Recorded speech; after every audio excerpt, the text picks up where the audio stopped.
निरंकार तू ही निरंकार, निरंकार तू ही निरंकार, निरंकार तू ही निरंकार, निरंकार तू ही निरंकार। हर कोई इस परम अस्तित्व को जाने, इसको जानकर इसकी भक्ति यथार्थ भक्ति है। और ऐसी यथार्थ भक्ति जिस जिसके भी हिस्से में आई है उसका ही कल्याण हुआ है। और केवल उसी का कल्याण नहीं हुआ, वो औरों को भी भवसागर से पार उतारने का कारण बना है, औरों के लिए भी वो प्रेरणा का कारण बना है। युग और दौर कोई भी हो, सदी कोई भी हो, लेकिन महापुरुषों ने सदैव से एक सत्य को ही जीवन में स्थान देने की अहमियत के ऊपर जोर दिया है। और इसलिए आज भी उसी की अहमियत बनी हुई है। इसलिए आज भी यही संदेश, यही पैगाम ये दिया जा रहा है हर मानव, हर इंसान को कि हे इंसान, तो इस परम अस्तित्व को जान कि जाणारी करा कल्याण से सांगति वेद पुराण, कि जानकर हम अपना कल्याण कर सकते हैं। ये निराकार को अंग संग जानकर हम अपने भ्रमों से निजात पा सकते हैं। और इस परमात्मा को जानने के लिए ब्रह्म ज्ञानियों का संग जिस जिसको भी मिला है, यही जो असंभव सी बात महसूस होने वाली वही संभव हो गई। जैसे महापुरुषों ने पहले भी कहा है कि दुर्लभ साच सुलभ करी पावा। चाहे हम रामचरितमानस पढ़ें, चाहे हम कोई और धर्म ग्रंथ पढ़ें, तो दुर्लभ साच सुलभ करी पावा, कि जो दुर्लभ था वो सुलभ हो गया, आसान हो गया। कोई भी मुश्किल कार्य हो और उसको जो जानने वाला है उसके लिए वो मुश्किल नहीं होता है, वो आसान मानता है उस कार्य को। और वो औरों को भी यही कहता है कि ये आसान है, ये सरल है। जैसे वशिष्ठ जी और राम जी के संवाद को जब सुनाया जाता है कथाओं में, तो उसमें भी यही जिक्र आता है कि वशिष्ठ जी यही कह रहे हैं कि फूल के मसलने में देरी, लेकिन सत्य को प्राप्त करने में इतनी भी देरी नहीं। जैसे राजा जनक के दरबार में अष्टावक्र जी पहुंचते हैं और राजा जनक की भी यही शर्त कि घोड़े की रकाब में एक पांव हो, और जितनी देर लगती है दूसरा पांव रकाब में रखने में, केवल उतने ही समय में सत्य और असत्य का निर्णय जो करा दे। तो इस प्रकार से जो ज्ञाता होता है उसके लिए वो कठिन नहीं, वो दुर्लभ नहीं। तो इसीलिए दुर्लभ साज सुलभ करी पावा, कि दुर्लभ साज ये सुलभ करके प्राप्त हो गया है। आपला तो एक देव करु निध्यावा, कि इस प्रकार से आज कहते हैं कि विठुल भेटला, कि एक विठुल परमात्मा से सामना हुआ है। ये किसके कारण हुआ है? कि बिन सत्संग देव आदि देव पावी जैत नाही, कि बिना महापुरुषों के संग के, एक सत्य के संग के, ये जो देव आदि देव है इसकी प्राप्ति नहीं हो सकती है। तो इसीलिए कह रहे हैं कि जाणारी करा कल्याण, कि इसको जानकर कल्याण करें सभी। केवल इसके नाम के उच्चारण से कल्याण नहीं लिखा हुआ है। नाम और नामी, एक वस्तु और एक वस्तु का नाम, दोनों में कितना अंतर है। एक वस्तु होती है, एक वस्तु का नाम होता है। लेकिन कभी भी आज दुनिया में नामों से काम चला है? केवल और केवल नाम से नहीं। दुनिया का कोई काम केवल और केवल नाम से नहीं चला है। ये तो जिसका नाम है वो जब तक जीवन में नहीं आता है। दौलत का जिक्र कौन नहीं कर सकता है। एक कुटिया, एक झोंपड़ी में रहने वाला भी दौलत का जिक्र करता है और कर सकता है। वो करोड़ों की रकम को रटन के रूप में बार बार दोहरा भी सकता है। लेकिन क्या करोड़ों का रटन कर रहा है तो क्या उसकी कुटिया जो है वो महल हो गई है? एक पानी का जिक्र करने से कभी किसी की प्यास बुझी है? रोटी का रटन करने से क्या किसी की भूख मिटी है? तो इस तरह से खांड ही का नाम ले तो मुख पुण्य मीठा मीठा होत, तो कैसे कह रहे हैं कि एक खांड का केवल नाम लेने से मुख कैसे मीठा होत, मुख पुण्य मीठा होत खांड के चबान से। तो एक मुख मीठा होता है जब उस शक्कर को ग्रहण किया जाता है। केवल उस शक्कर के रटन से नहीं मुख मीठा होने वाला। एक फीकी हमारी चाय या दूध मीठी होने वाली नहीं है, वो तो शक्कर का होना बड़ा ज़रूरी है। मिठास के लिए केवल शक्कर का जिक्र मिठास नहीं दे पाता है। इसी तरह से केवल दौलत का जिक्र हमें अमीर नहीं बना देता है। इसी प्रकार से केवल परमात्मा का नाम लेने से ये ज्ञान, ये बोध हमारे जीवन में आने वाला नहीं है। केवल धर्म ग्रंथों के पठन पाठन से भी होने वाला नहीं है, केवल यात्राओं से भी होने वाला नहीं है। ये पहले भी महापुरुषों ने फैसले दिए हुए हैं। तो इसीलिए आज भी यही एक संदेश, यही पैगाम दोहराया जा रहा है कि हे मानव, हे इंसान, ये अमोलक जन्म तुझे मिला है इस प्राप्ति के लिए कि तुला मानवा या ठाई जन पुनः पुनः नाई। कि हे मानव, हे इंसान, ये जी पानियाचा बुलबुला रे भरोसा याचा नाही। कि इंसान, ये जन्म तुझे मिला है एक बुलबुले के समान। ये कब फूट जाए ये बुलबुला ये मालूम नहीं है। तो इसलिए ये जन्म पुनः पुनः न आए कि मानो जन्म दुर्लभ है होत न बारंबार। जीव बन फल पाके भोई गिरे बौर न लागे डार। कि जैसे पेड़ की टहनी पर लगा हुआ फल टूटकर ज़मीन पर गिर जाता है, तो इंसान लाख कोशिश करे उसे पुनः फिर नहीं लगा पाता उस टहनी के ऊपर।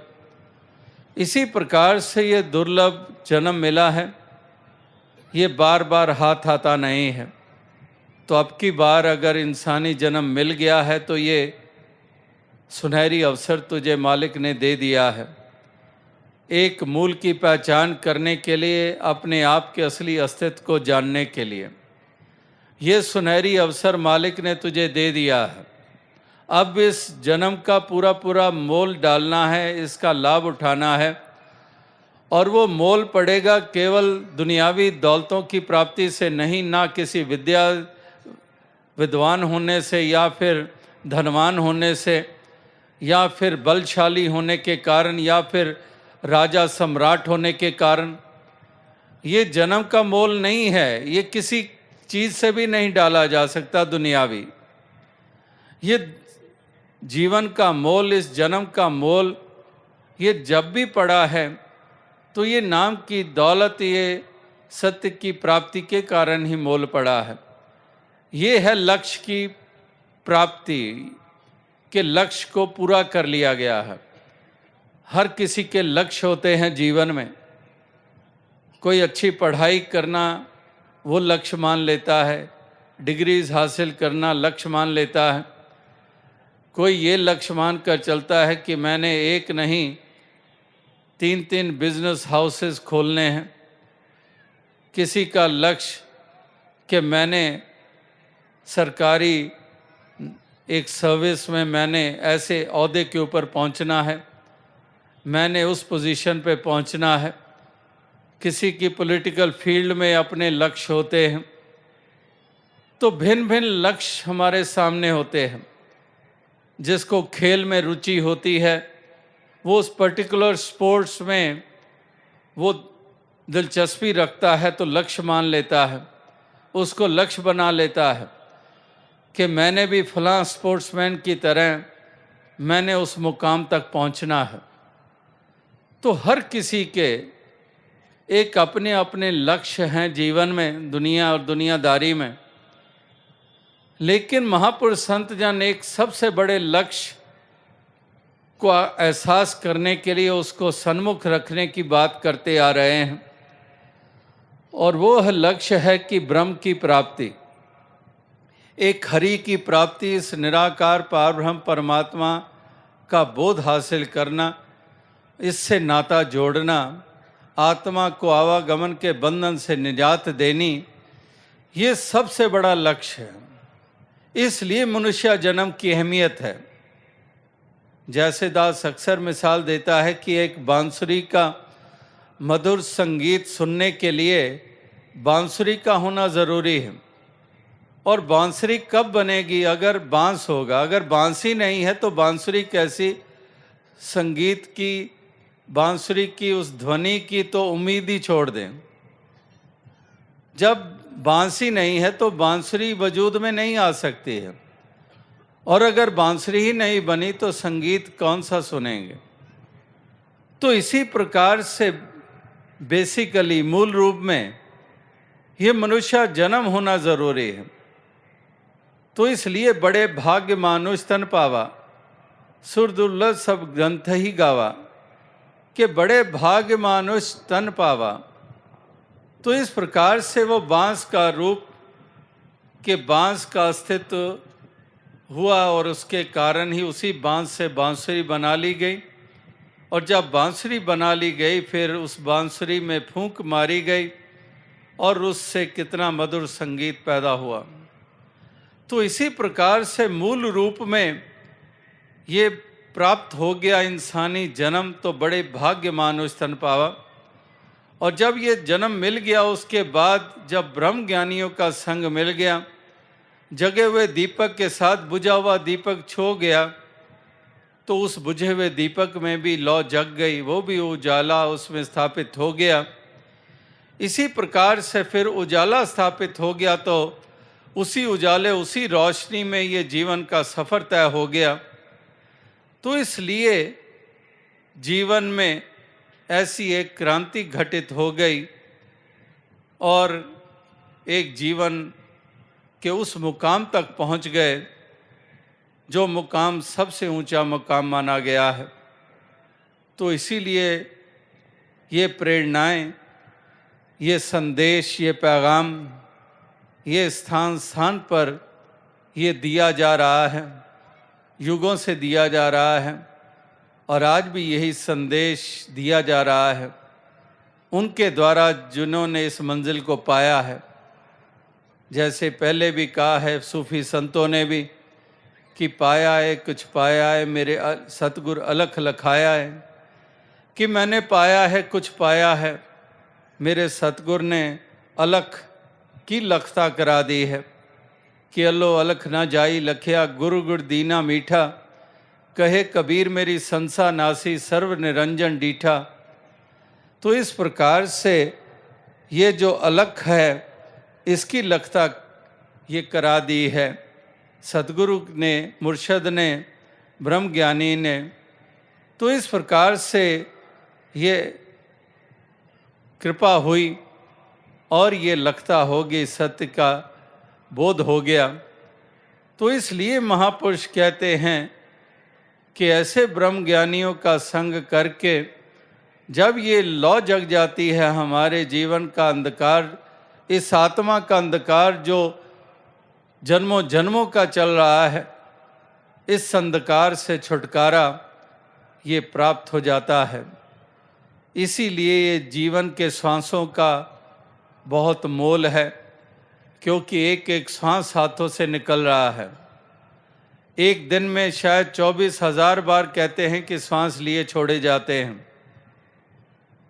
तो एक दिन में अगर 24,000 बार श्वास लिए जाते हैं, तो 24 घंटे में कितने हो गए और 1 महीने में कितने हो गए, और अपनी उम्र का हिसाब लगा ले कि 1 साल में 365 दिन, और उसको फिर हम गिने कितने बरस के हम हो गए हैं, कितने बरस हो गए इस शरीर को प्राप्त किए हुए।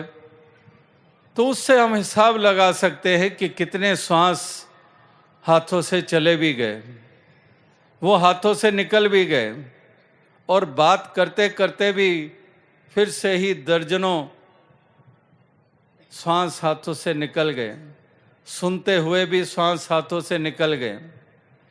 तो इसलिए ये एक एक श्वास की कीमत है। इसलिए कबीर जी ने कहा है कि कबीर नगाड़ा कूच का बाजत है दिन रैन, कि ये नगाड़ा बज रहा है, सुबह शाम बज रहा है, और तुम्हें संदेश दे रहा है कि रुक जाएगा कभी ये नगाड़ा बजते बजते।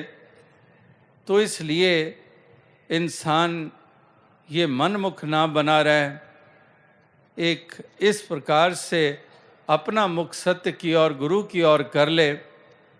और जैसे कहा भी है कि पौड़ी छिटकी हाथ ना आए, मनमुख अहला जन्म गवाए, कि ये पौड़ी हाथ से, ये सीढ़ी हाथ से निकल गई, ये अवसर हाथ से निकल गया, तो फिर ये अवसर नहीं मिलता है, मौका नहीं मिलता है। तो इसीलिए कहते हैं कि करूं विनंती सुन मेरे मीता, संत टहल की बेला, यहाँ खाड़ चलो हरी लाहा, आगे बसे सुहेला, कि यहाँ पर वो लाभ प्राप्त कर लो ताकि आगे भी सुहेला बसना हो जाए। तो जहाँ पर आत्मा के कल्याण के लिए भी ये बोध हासिल करना ज़रूरी, वहाँ पर जैसे कहा कि ये लोक की यात्रा भी सुंदर ढंग से तय करने के लिए भी एक हकीकत और सच्चाई में स्थित होना बड़ा ज़रूरी है। अपने स्वयं की पहचान इसी ज्ञान की लौ से होती है, इस बोध से होती है, और इसी के कारण इस मन में उजाला हो जाता है। मन में उजाला होता है तो यानी कि मन में भी एक सुंदर भाव स्थापित हो जाते हैं, और वो भाव हैं प्यार वाले, प्रेम वाले, करुणा वाले, दया वाले, मिलवर्तन वाले। तो वो भाव जब इस प्रकार से स्थापित हो जाते हैं तो फिर एक सुंदर जीवन की चाल बन जाती है, और वही जीवन दूसरों के लिए भी वरदान हो जाता है, धरती के लिए वरदान हो जाता है। तो इसलिए वो सुंदर जीवन सुंदर भावनाओं से युक्त होकर जो जिया जाता है, वही है वो मधुर संगीत जो बांसुरी का दास ने जिक्र किया कि पहले बांस का होना ज़रूरी, बांस से बांसुरी का बनना ज़रूरी, और फिर बांस के बाद, बांसुरी के बाद फिर वो मधुर संगीत। तो सुंदर भावनाओं से युक्त होकर जब हम सही इंसानी चाल चलते हैं, दया करुणा प्रेम भाव से युक्त होकर, यही तो है वो मधुर संगीत। वरना तो शोरो गुल कि शोर ही मच रहा है, मधुर संगीत नहीं, केवल शोर। और इस प्रकार से शोरो गुल सारे संसार में इस तरह से नाक में दम कर देता है। तो इस तरह से ये मधुर संगीत यानी कि सुंदर जीवन, एक सुंदर प्यार भरा जीवन, एक ऐसे भक्ति के रंग में रंगे हुए, प्रेम ही प्रेम छलक रहा है, रोम रोम से एक एक अभिव्यक्ति जो हो रही है वो प्रेम की हो रही है। जुबान के द्वारा भी अभिव्यक्ति प्रेम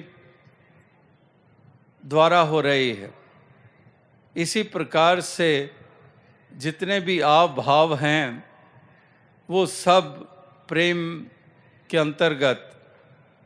तो इसलिए प्रेममय जीवन जब हो जाता है तो वाकई ही वो जीवन बहुत प्रेरणा का कारण बनता है और सुखद हो जाता है औरों के लिए। तो इसीलिए महापुरुष यही कहते हैं कि जीवन को सजाने और संवारने के लिए ये प्रेम भाव बहुत ज़रूरी है।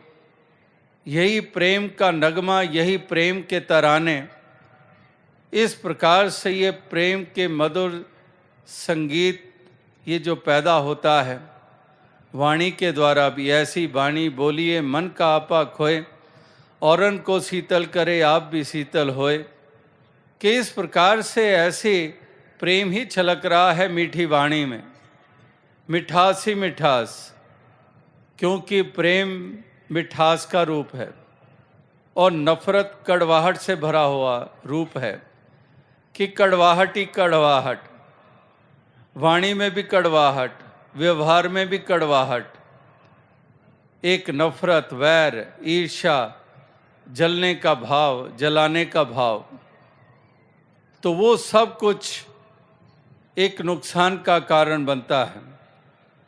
लेकिन प्रेम, मिठास, सद्व्यवहार, ये वास्तविकता में सुकून और चैन देने वाले भाव हैं और इन्हीं से ही सजता है, संवरता है जीवन।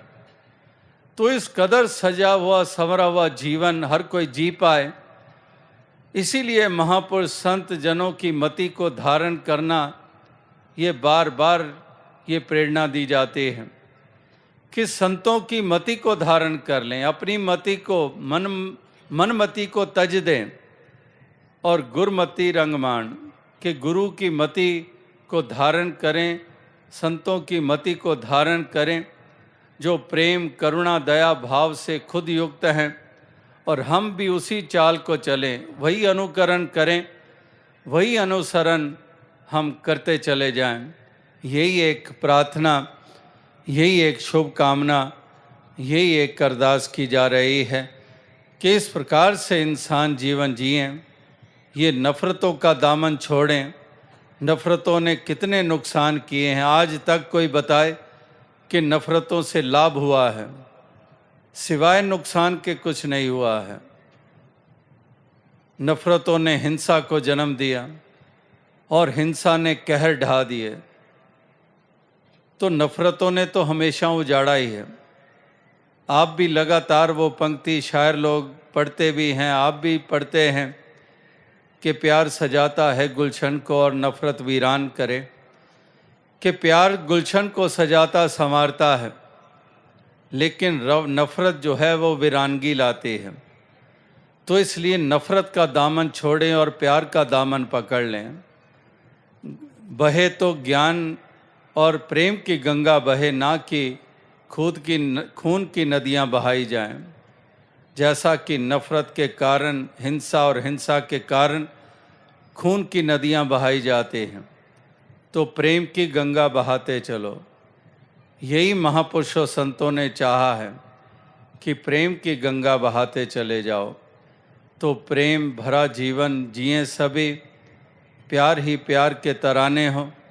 इसी प्रकार से एक विनम्रता का भाव हो, एक दास भावना हो, एक अहम और अभिमान को एक तरफ कर दें, विनम्र भाव से इस जीवन के सफ़र को तय करें। ये चालाकियाँ और चतुराइयों को एक तरफ कर दें, क्योंकि ये चतुराइयाँ और चालाकियाँ भी इंसान करते तो हैं, लेकिन यही चतुराइयाँ चालाकियाँ से मुँह की खानी पड़ती है। और इस प्रकार से कितने कितने लोग ऐसे ऐसे चतुराइयों का इस्तेमाल करके शोषण भी करते आए हैं और दूसरों को भी एक इस प्रकार से मानते आए हैं कि दूसरे को भी हम पागल बना देंगे। और ऐसे ऐसे एक चतुराइयों के इस्तेमाल ये किए गए हैं, लेकिन किस प्रकार से एक शर्मिंदगी का सामना करना पड़ता है। तो महापुरुष संत जन, भक्तजन वो अहम अभिमान नहीं करते, तो इसलिए वो चतुराइयों और चालाकियों को एक तरफ कर देते हैं। और वाकई भक्ति के मार्ग के ऊपर चतुराइयाँ नहीं चलती, यहाँ तो भोलेपन की अवस्था ही चलती है कि भोले भाव मिले रघुराया। तो इस प्रकार से ना नफ़रत, ना अभिमान, ना ये चतुराइयाँ, ना ये घृणा, ना ये संकीर्णताएं, ना ये तंग दिलियाँ, ये सब कुछ जो कुछ भी इंसान के रुतबे को नीचा करता है, उन सब भावनाओं को तज कर उन सुंदर भावनाओं से युक्त हो जाएं सभी, और इसी के कारण मालिक की दरगाह में भी उनकी परवानगी होगी और ये माहौल और वातावरण भी ये सुंदर बन पाएंगे। तो दास और अधिक शब्दों का सहारा ना लेता हुआ इन्हीं शब्दों से आपसे इजाज़त चाहेगा और यही अरदास करेगा कि दातार कृपा करें कि जैसे आप महापुरुष भक्तजन सारे संसार को अपना मानते हैं, इसको अपना जानते हुए इसी प्रकार से वसुदैव कुटुंबकम की भावना जो आपके हृदय में बसती है, इसी प्रकार से यही वसुदैव कुटुंबकम की भावना सभी के हृदयों की बने, ना कोई किसी को दुत्कारे, ना कोई एक दूसरे को ठुकराए। हिंदू है कि मुस्लिम है, सिख है कि ईसाई है, ब्राह्मण है या क्षत्रिय है, वैश्य है या हरिजन है, पंजाबी है या उड़िया है या सिंधी है या असमिया है या कश्मीरी है, जापानी है या अमेरिकन है, औरत है कि मर्द है, काले रंग का है या गोरे रंग का है, कोई किसी को दुत्कारे नहीं, कोई किसी को ठुकराए नहीं। हम सभी को गले लगाएं जैसे कि संतों ने सबको गले लगाया है। साध संगत जी धन का निरंकार तू